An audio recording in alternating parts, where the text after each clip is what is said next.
Ignorance after ignorance. And after ignoring those calls for impeachment from the left, the national left-wing media was so outraged over Chairman Nunes saying it was shameful that he would try to shield the president. Oh, that's terrible that Republicans would want to protect this president, in the minds at least of the national left-wing media. The fact is, Devin Nunes was absolutely correct, and the left, as usual, well, far, far gone. Joining me now, Eric Eggers. He's research director at the Government Accountability Institute. He's author of the newly released book, Fraud: How the Left Plans to Steal the Next Election.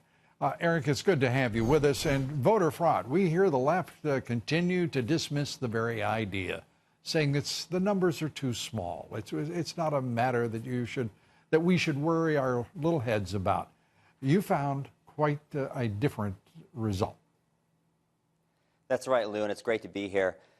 At the Government Accountability Institute, we decided, because we're tired of hearing talk about this so-called myth of voter fraud, we want to see what the actual evidence was. So we did an unprecedented look at the national level using all the publicly available voter rolls we could gather, and we hired a data expert and contracted with a commercial database. And what we found was stunning. We found in the state of Florida what appeared to be over 2,100 examples of double voting. That means that 2,100 Floridians cast one ballot in 2016 and then cast a second ballot in a different state. And as I'm sure you and your viewers remember, that's nearly 4 times the margin of victory in the 2000 presidential election. So this idea that voter fraud doesn't occur on a scale to sway significant elections is clearly just not true. Well, I remember clearly, but much of the audience is too young to remember, Eric, I'm sure. But everybody's aware of one thing. When the Supreme Court starts citing statistics that say that the potential for voter fraud is immense, that is something that we all can focus on clearly and unequivocally. And the number of double state registrations to vote, the number of registered voters outnumbering those who would be eligible to vote because of their age, I mean, it's striking, and it is deeply concerning. It absolutely is, Lou. The Supreme Court cited statistics, as you noted, that says there's nearly 3 million voter registrations in this country of people who are registered to vote in more than one state.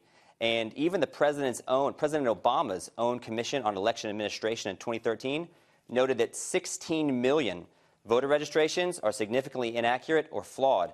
In some states, it's up to 15% or 1 in 7.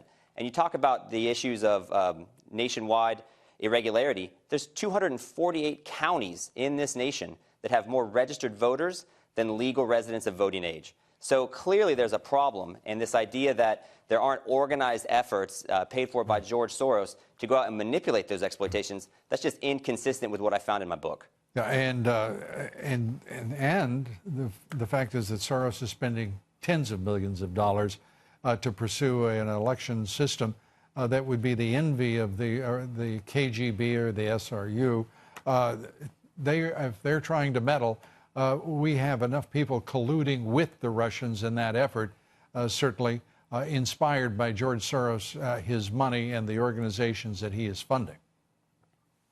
Yeah, you hear a lot about this idea of Russian collusion. In fact, when I told people I was writing a book on voter fraud, they said, oh, so it's going to be about the Russians, right? And look, we should clearly be concerned about any threat to election security. But I think it's silly to assume that somehow Russians are less concerned about manipulating American political outcomes than the Democrats. Yeah, I do think, by the way, that we should not only be concerned about it, we should be safeguarding the integrity of these elections. There should be Republicans and Democrats at every polling booth in the country, polling place in the country, to assure the integrity. But you and I both know that's not going to be sufficient. And these two parties had better be certain this time that they're doing everything they can. Your book will help in that effort. Eric, we thank you for being with us. Come back soon. We'll continue to watch very carefully the issues surrounding the integrity of this election.